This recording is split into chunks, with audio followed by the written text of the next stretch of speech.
Hello everyone, welcome to Neso school. मेरा नाम तान्या है और आज मैं आप सभी के लिए एक बहुत ही एक्साइटिंग कोर्स लेकर आई हूँ जिसका नाम है क्लास 10 सिविक्स डेमोक्रेटिक पॉलिटिक्स 2। इस कोर्स के साथ आज हम सब एक नया सफर शुरू करने वाले हैं, क्लास 10 सोशल साइंस का। और इस सफर में मैं आप सभी को सोशल साइंस के कई इंपॉर्टेंट टॉपिक्स पढ़ाने वाली हूँ। इस कोर्स में आपको मिलेंगे इंटरैक्टिव डिस्कशंस, मजेदार स्टोरीज और आसान एंड रिलेटेबल एग्जाम्पल्स भी। मैं गारंटी देती हूँ कि हम हर एक टॉपिक इतना अच्छे से समझेंगे कि आप सोचेंगे, मैम ये कोर्स पहले क्यों नहीं लेकर आई। तो चलिए इसी के साथ देखते हैं हमारा आज का लेक्चर, जिसका नाम है introduction to class 10 social science. आज के इस लेक्चर में हम समझेंगे कि सोशल साइंस होता क्या है और क्लास 10 के सोशल साइंस में हम क्या पढ़ने वाले हैं।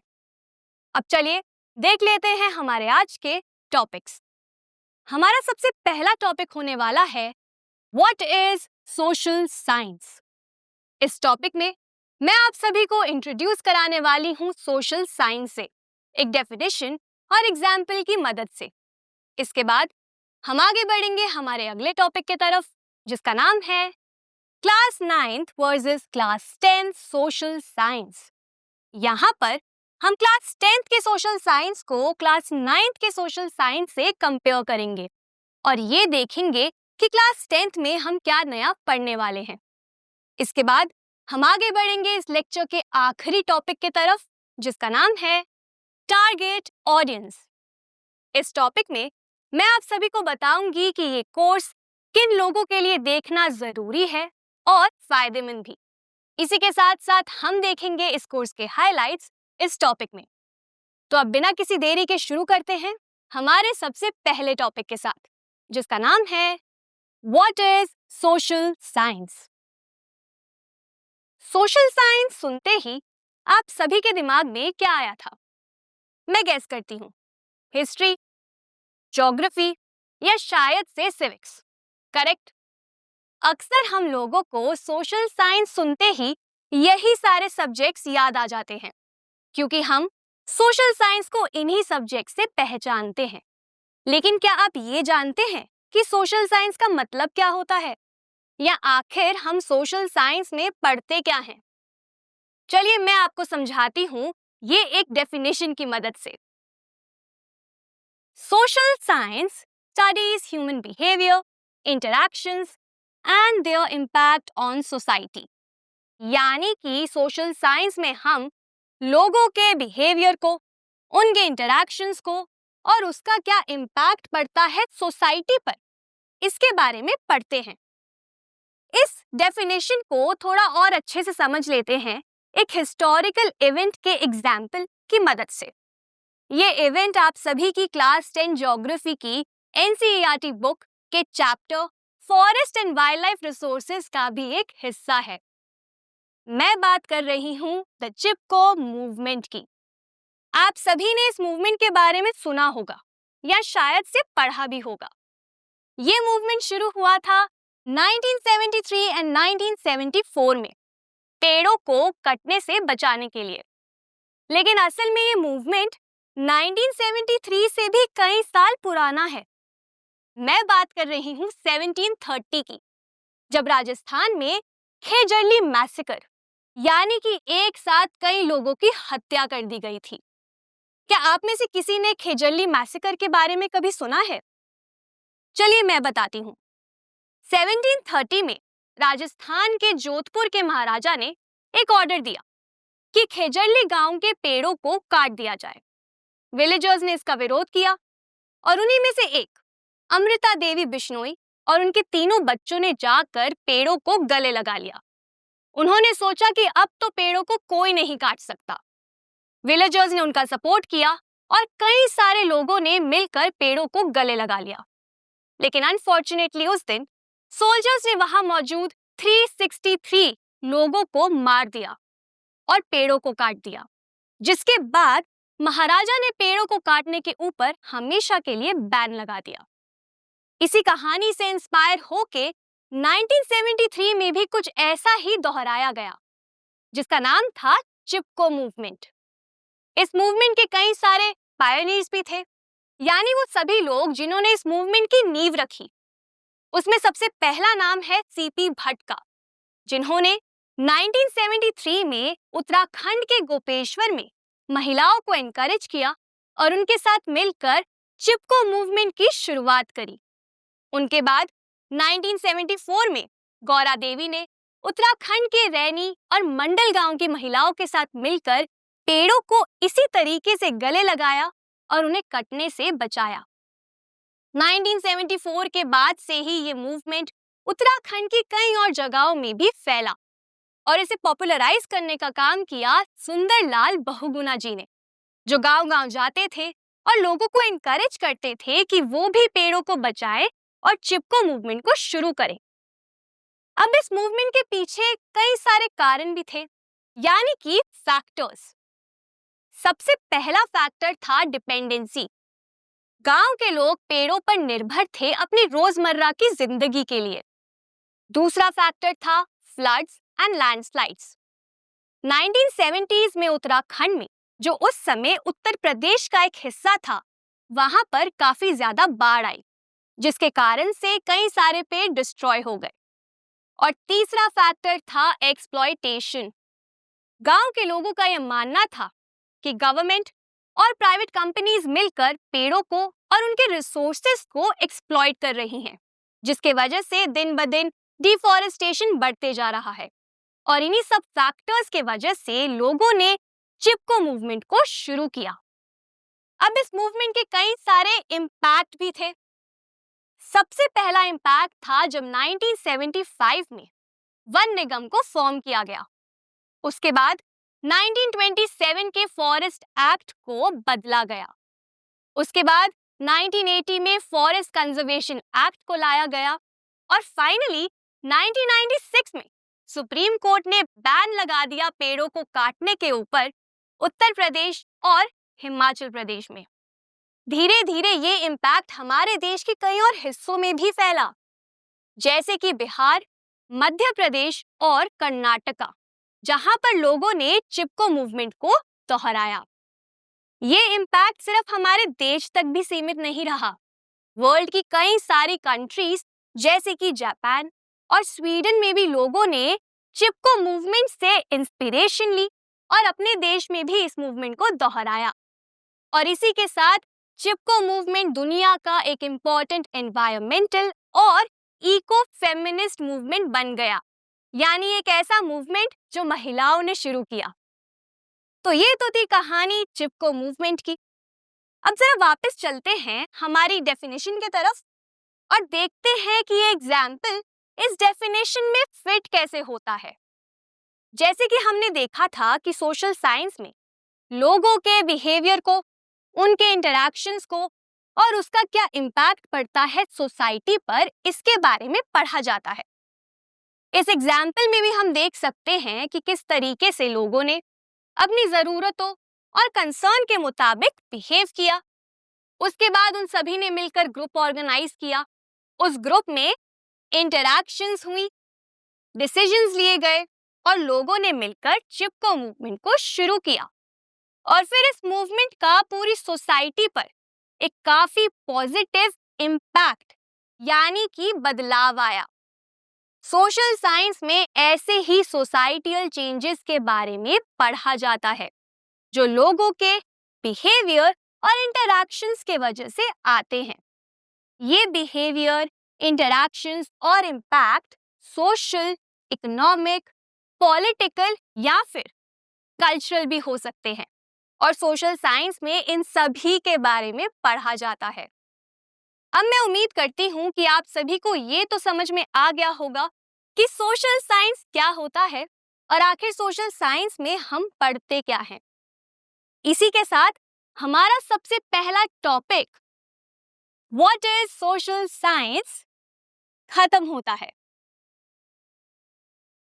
अब आगे बढ़ते हैं हमारे अगले टॉपिक की तरफ, जिसका नाम है class 9th versus class 10 social science. इस टॉपिक को शुरू करने से पहले मैं आप सभी को कॉन्ग्रेचुलेट करना चाहती हूँ, क्लास 9th को सक्सेसफुली पास करने के लिए।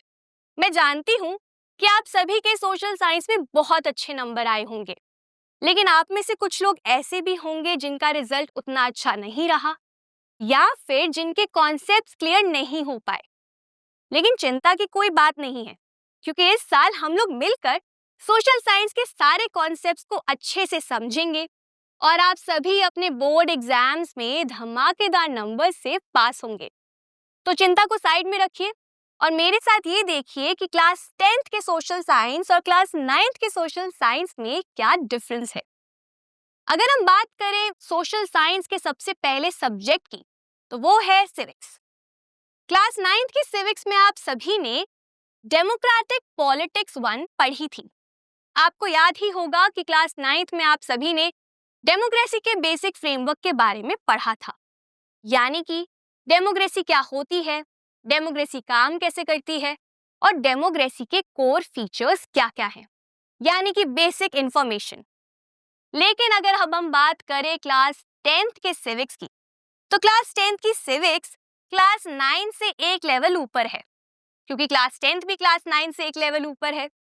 क्लास 10th में हम इसी का सेकंड पार्ट यानी कि डेमोक्रेटिक पॉलिटिक्स 2 पढ़ेंगे, जहां पर हम डेमोक्रेसी काम कैसे करती है, उसके फंक्शंस, डेमोक्रेसी को इफेक्टिव कैसे बनाया जाता है, डेमोक्रेसी के आउटकम्स क्या-क्या हैं, इसके बारे में पढ़ेंगे। और ये सब हम समझेंगे अलग-अलग टॉपिक्स की मदद से, जैसे कि पावर शेयरिंग क्यों जरूरी है, फेडरलिज्म क्या होता है और हमारे देश में पॉलिटिकल पार्टीज का क्या रोल है। और ये सब हम समझेंगे अलग-अलग रियल लाइफ एग्जाम्पल्स की मदद से। तो ये तो बात हो गई सिविक्स की। अब आगे बढ़ते हैं अगले सब्जेक्ट की तरफ, जिसका नाम है हिस्ट्री। क्लास 9 की हिस्ट्री में आप सभी ने India and the contemporary world 1 पढ़ी थी, जहां पर आपने दुनिया के बड़े-बड़े रेवोल्यूशन जैसे कि फ्रेंच रेवोल्यूशन, रशियन रेवोल्यूशन के बारे में पढ़ा। साथ ही साथ ये भी समझा कि एडोल्फ हिटलर और नाजिज्म का राइज कैसे हुआ, यानी कि वर्ल्ड की हिस्ट्री। पर अगर अब हम बात करें क्लास 10th की हिस्ट्री की, तो क्लास 10th की हिस्ट्री में हम इसी का सेकंड पार्ट यानी कि India and the contemporary world 2 पढ़ेंगे, जहां पर हम इंडिया फोकस्ड हिस्ट्री पढ़ेंगे। मतलब हम ये देखेंगे कि इंडिया में नेशनलिज्म कैसे आया, हमारे नेशनलिस्ट मूवमेंट्स और स्ट्रगल्स क्या-क्या थे। इसी के साथ साथ हम यूरोपियन नेशनलिज्म के बारे में भी पढ़ेंगे और ये देखेंगे कि हमारा ये मॉडर्न वर्ल्ड शेप कैसे हुआ। हिस्ट्री के बाद बात करते हैं हमारे तीसरे सब्जेक्ट की, जिसका नाम है ज्योग्राफी। क्लास 9 की ज्योग्राफी में आपको याद ही होगा, आपने कंटेम्पररी इंडिया 1 पढ़ी थी, जहां पर आप सभी ने इंडिया का साइज, लोकेशन, क्लाइमेट और फिजिकल फीचर्स के बारे में समझा था, यानी कि बेसिक कॉन्सेप्ट्स।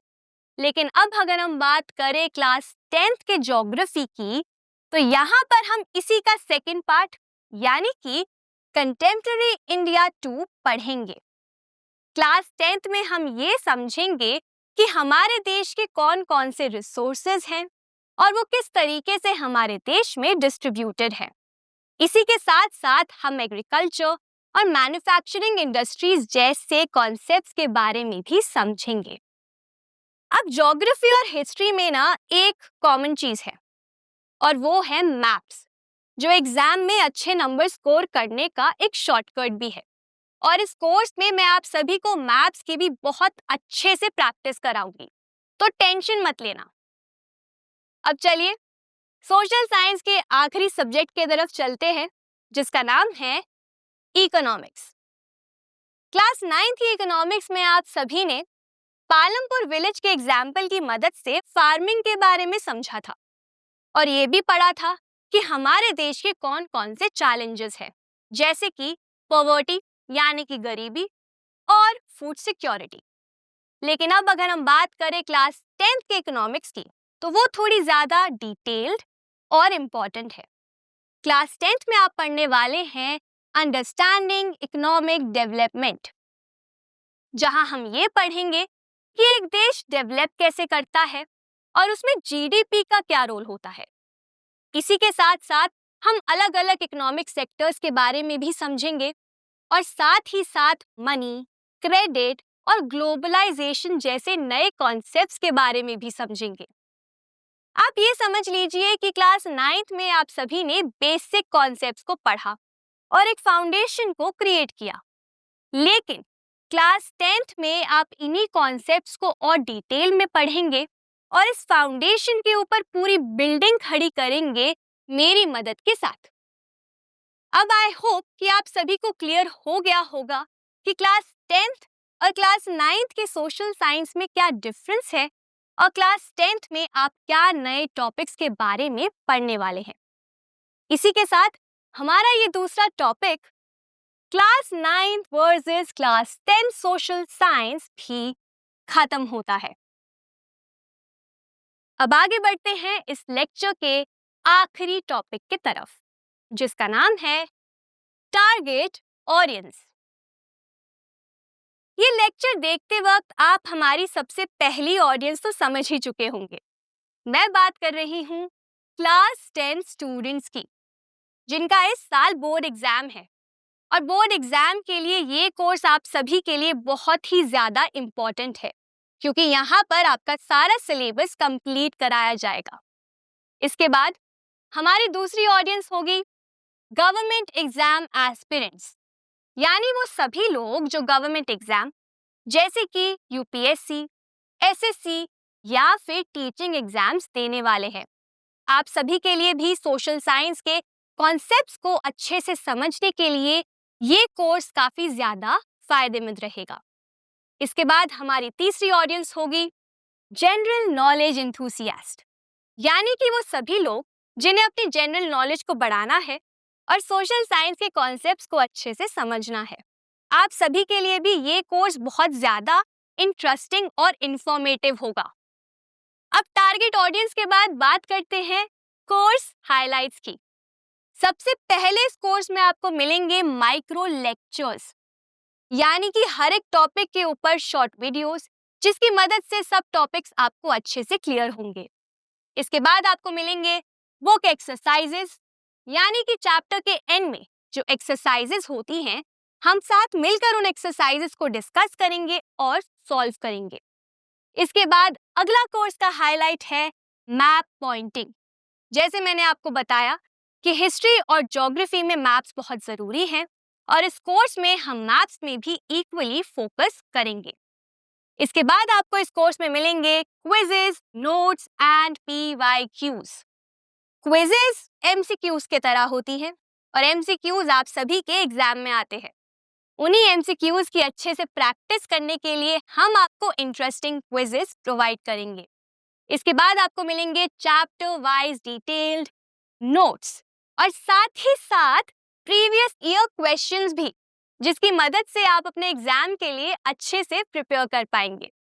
और ये सब आपको मिलेंगे हमारी वेबसाइट और एप्लीकेशन में, यानी कि ये कोर्स एक फुल पैकेज है आपकी स्ट्रेस फ्री प्रिपरेशन का एग्जाम के लिए, तो इसे मिस बिल्कुल भी मत करना। तो इसी के साथ हमारा ये आखिरी टॉपिक टारगेट ऑडियंस भी खत्म होता है। तो इस लेक्चर में हमने आज समझा कि सोशल साइंस क्या होता है, क्लास 10 और क्लास 9 के सोशल साइंस में क्या डिफरेंस है और इस बार हम क्या नया पढ़ने वाले हैं। और इसके बाद मैंने आप सभी को बताया कि इस कोर्स की टारगेट ऑडियंस कौन सी है और इस कोर्स के हाइलाइट्स क्या क्या है। आज के लिए बस इतना ही। मैं उम्मीद करती हूँ कि आप सभी को ये लेक्चर अच्छा लगा होगा। अब मैं मिलूंगी आपसे अगले लेक्चर में एक नए और इम्पोर्टेंट टॉपिक के साथ। Thank you.